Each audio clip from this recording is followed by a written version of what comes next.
Hey guys, it's time for the weekend Q&A, and I got my trusty tablet here, and I got some positive feedback about this weekly thing that I'm doing, and it's much easier for me to answer questions this way than it is for me to, my chicken pecking, because unless they're short questions or short answers, then it's easy for me to copy and paste it into a document and then do it this way and answer it. But I am trying to answer all the questions that I get. So keep posting the questions, and by all means, with other people, if they know the answers, make sure you post the answers too and help me out, because there are a lot of people that do have a lot of questions that need to be answered, especially people that are new to gardening. And so all of us people, is that correct English? But all of us who have been gardening for 40 years or so, it's kind of our job to answer these questions, because, I mean, I know what it's like to start something new and not really know much about it. So by all means, feel free to post answers if you know them. But at any rate, we're just going to go right into it. Now, I did get a lot of feedback on my last video, the difference between soil and compost. And so I think a few of these come from that. At least two of them I know. And so I'm going to answer those first. Okay, so the first question is, when it comes to large scale, you can only really plant into soil, right?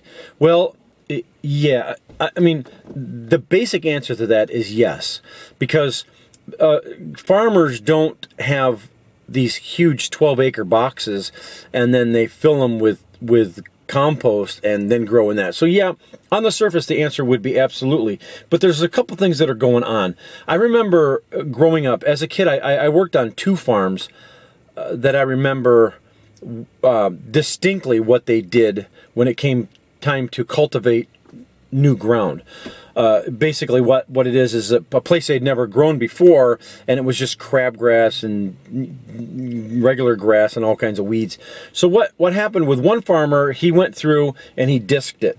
And what it did was it cut the sod off down about 2 or 3 inches, and it turned the sod over. And then once all the sod was turned over on those acres, he went through with a bulldozer and then just plowed the sod completely off. Now, in doing so, his logic was he got completely rid of all of the weeds and the crabgrass and the grass or anything else that was growing in there. Okay, yeah, if you're going to farm on a commercial scale, that's really about the only way you could do it, to just skim that topsoil, that topsoil, which would be the first 6 inches or so, which is the most nutrient dense. It's the best part of soil, is that first 6 inches, because that's where everything grows, in that first 6 inches. You know, you don't have weeds growing underneath that. That's where they shoot up, and that's, so it's the most nutrient dense, but yet they scrape it off. So this one farmer plowed it completely, and they ended up with these huge piles of this gorgeous topsoil, and it's basically all the sod. And then he went through with another disc and then turned it over again, and it basically turned the rocks up. And so he was basically getting the rocks out of there, because he didn't want to have to plant in there and have the plants kind of deal with the rocks and whatnot. And so a second thought is, yeah, that's what farmers do. And it seems logical, but in reality, the first one, when you're planting on a large scale, yeah, that's the only way you can really deal with 12 acres of weeds, is to skim it off. I understand that. I got that. I don't like it. I don't agree with it. But the thing about the rocks is, unless you're planting root vegetables, root crops, like, or you're planting potatoes and anything that, beets, where you would have to, where they would have trouble dealing with the rocks. In other words, carrots would go down and hit a rock and it would deform the carrot. And so when it went to market, yeah, you get this bent carrot. Nobody wanted to buy it because it was bent. Okay, I get that too. But what happens is, when you do that, when you get all the rocks, because here's what rocks are. Rocks are condensed minerals. I mean, they are great for the ground, because as water and whatnot seeps through the rock layer, it's extracting these minerals from the rocks, and so it's compacted minerals. That's what rocks are. And so It's one of the best things that you can have in your garden. Rocks. I know a lot of people are not going to agree with me on that, but rocks provide so many minerals for your soil. It's just unbelievable. And another thing, what happens when they pull all the rocks out, they're ending up with this hard dirt, because the rocks together, they create this space. You know, like if you have you take a pile of rocks and you pour water on top of the rocks, you've got all this air inside of there that the water can seep through. Well, same thing's going on under the ground, where you've got these air pockets, and it's really healthy for the soil. And so when you remove that, what happens is the ground settles and you end up with hard dirt. It's just compacted. And so when you remove the rocks, you're basically forced to till the ground every stinking spring. And so that's why. And the more you till it, the harder it gets and the more laborious it becomes. And so I understand why they do it, but to say that that they're actually planting in the soil is, yeah, okay, let's call it soil, but it's only half soil. It's half the stuff is missing out of it, you know, because it becomes lifeless. There's nothing living it. Once you start tilling the ground, there's nothing living it anymore. Yeah, you got some minerals and whatnot in there, but you got nothing else. You don't have anything, you know, worms and whatnot living in there, because you just destroyed the whole food web and whatnot.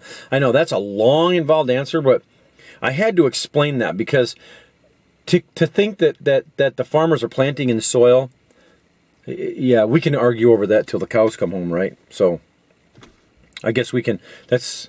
That would have been a video in itself. That was what, about, I don't know, probably 3-4 minute answer. But anyways, okay, then what's the difference between soil and potting mix? Okay, well, potting mix, soil, we already know what soil is. It's with the minerals and rocks and all the food web going on and worms and all that. I explained that in my last video.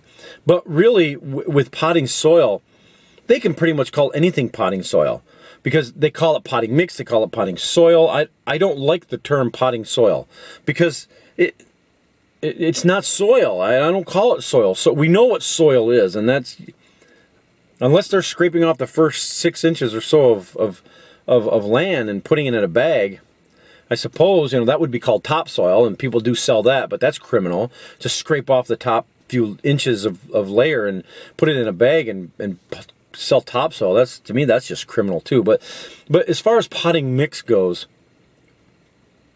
potting mix can be anything. It's just a mixture that you would put in a pot, and they can put anything in it and say, here, it's potting mix. So it could be compost. It doesn't matter. But I know that there is a standard that they try to follow.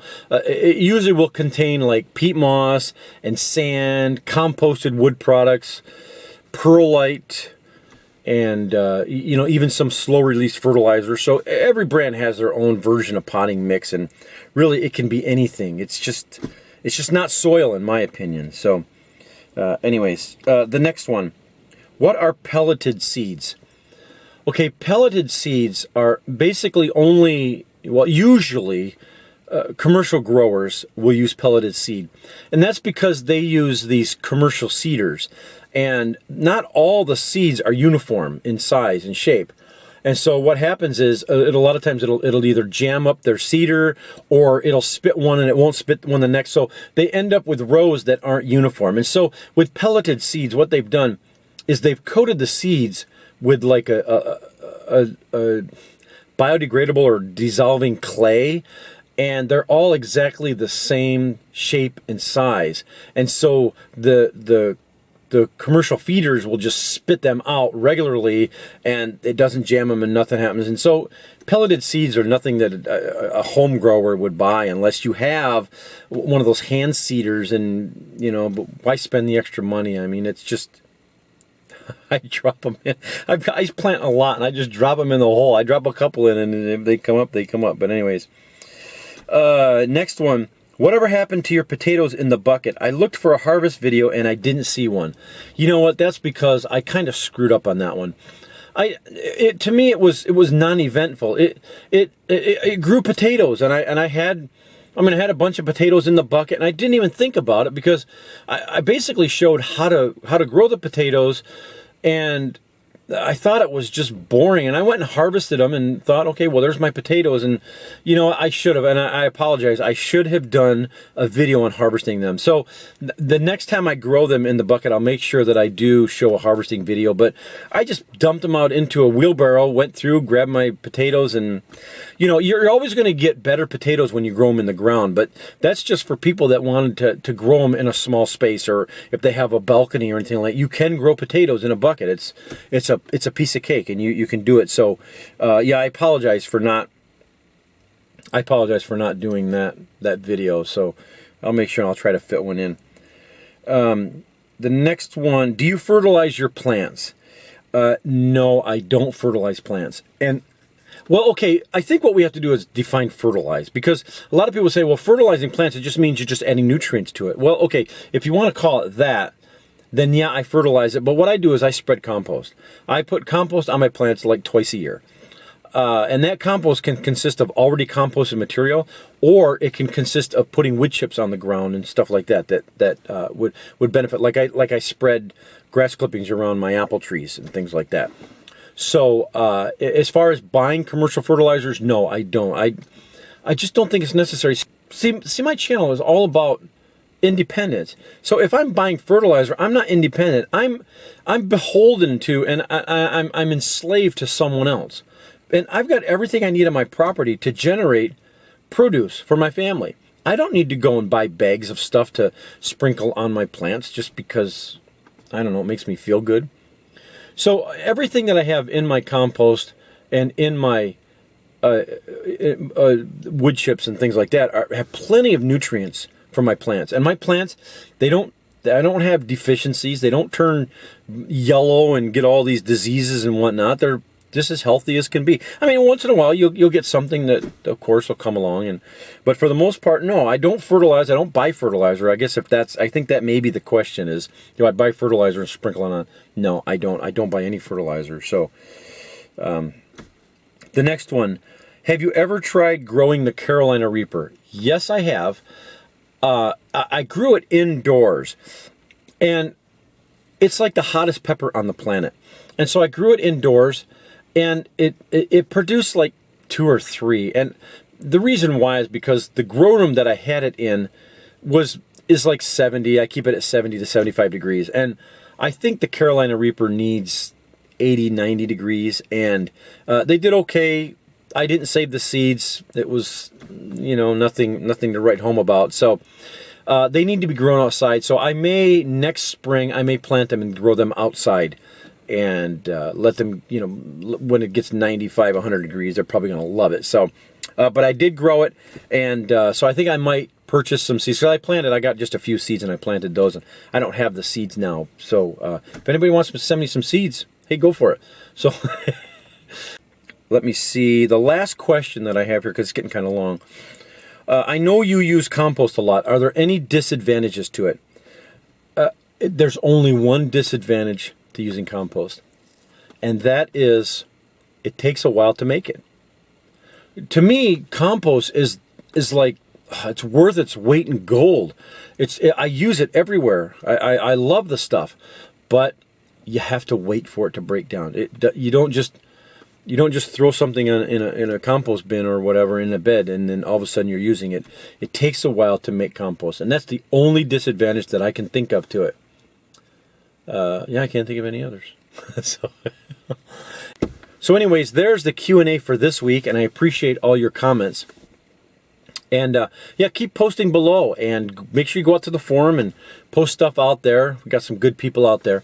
And yeah, I don't have any mean comments this week. I don't know what's going on. Maybe people are starting to like me or something.